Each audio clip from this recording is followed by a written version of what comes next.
The plates rattled in Amara's trembling hands, but it wasn't from their weight. It was from the invisible heaviness in her chest. Her life had already been chipped away by years of whispered insults, silent rejections, and faces that looked right through her as though she were invisible. But nothing stung more than the fresh ache she carried that day, the loss of her mother just 2 weeks earlier. It was a loss that left her navigating the world like a ghost, breathing but not truly alive, working long shifts at a high-end Berlin restaurant because the bills wouldn't wait for her grief to subside. She had become skilled at hiding her pain, tucking it behind polite smiles and quiet, "Will that be all, sir?" But the moment the tall man in the tailored suit glanced at her with that smirk, the kind that said you were worth less than the tip he'd never leave, she knew something was coming. She just didn't expect it to be the moment that would crack her heart open, force her to face herself, and begin the journey she never thought she'd have the strength to take. Amara had been working at Hoffman's, one of Berlin's most exclusive fine dining restaurants, for 3 years. She had learned to endure the sidelong glances, the patronizing tones, and the occasional muttered insults from those who assumed she couldn't understand them. That afternoon, she approached table 7, a corner table reserved for VIPs. The man seated there radiated power. His watch alone could pay her rent for a year. His eyes scanned her, lingering a little too long, and then he turned to the man sitting beside him and chuckled in German. "Arms Madchen, wahrscheinlich hier, Trinkgeld zu betteln," he said.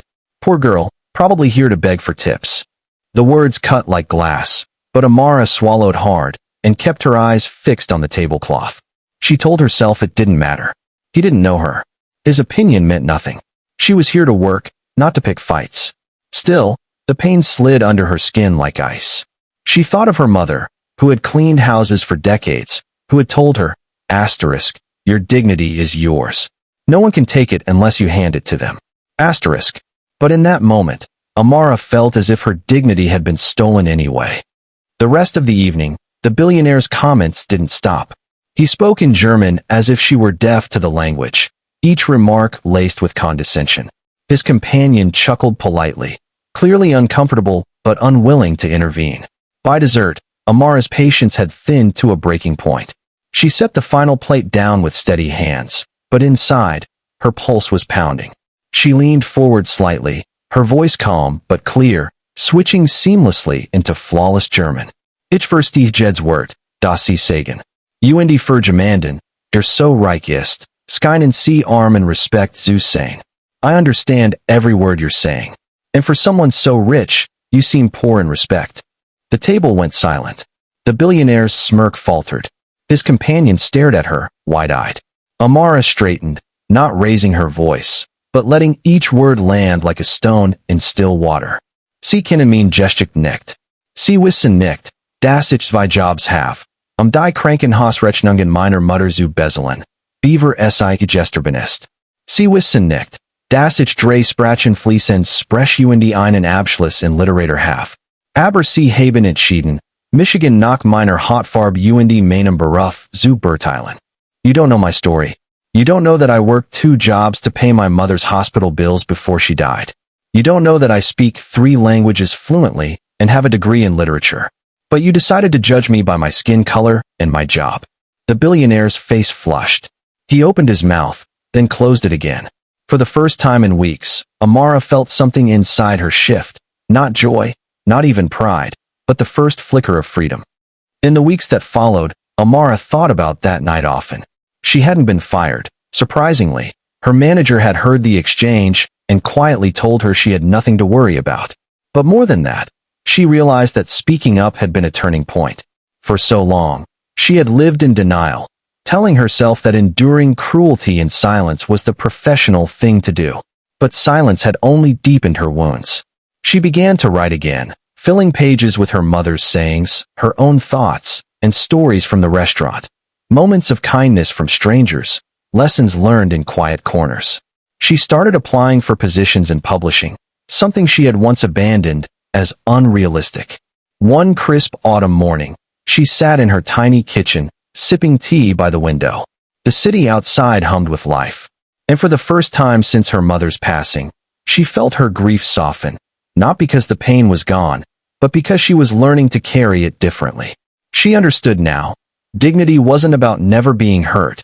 It was about knowing you still had worth after being wounded.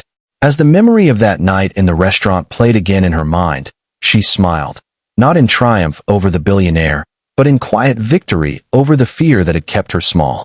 She whispered softly to herself, in German this time, Ich bin genick. I am enough. A month had passed since that unforgettable night at Hoffman's, and life was slowly finding its rhythm again. Amara worked her shifts, applied to jobs, and poured herself into her writing. But deep down, there was still a part of her that felt unfinished. One rainy evening, as she closed the restaurant, the night manager handed her an envelope. No return address, he said. Someone dropped it off for you earlier today. Inside was a short letter, typed, with no signature. I owe you an apology. That night at the restaurant, I was cruel, and my words reflected more about my own emptiness than anything about you. Your strength humbled me. I've thought about what you said every day since. If you ever wish to pursue something beyond the restaurant, this card has my direct number. I will help you.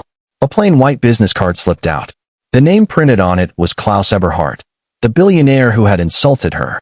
Amara stared at the card, her emotions tangled. This was the man whose words had cut her so deeply. And yet, here was an apology, something she had never expected. She thought of her mother again. Forgive when you can, not because they deserve it, but because you deserve peace. That night, she didn't call him. She wasn't ready. But for the first time, she felt a strange release, as if the weight of his words was no longer anchored to her soul. Forgiveness, she realized, wasn't a gift for him. It was for her own freedom. 2 months later, Amara sat in the lobby of a modern glass building, her resume in hand. The interview was for a junior editor position at a well-known Berlin publishing house. A dream she had almost buried. As she waited, she glanced up and froze. Klaus Eberhardt was walking out of a meeting room. For a moment, their eyes met.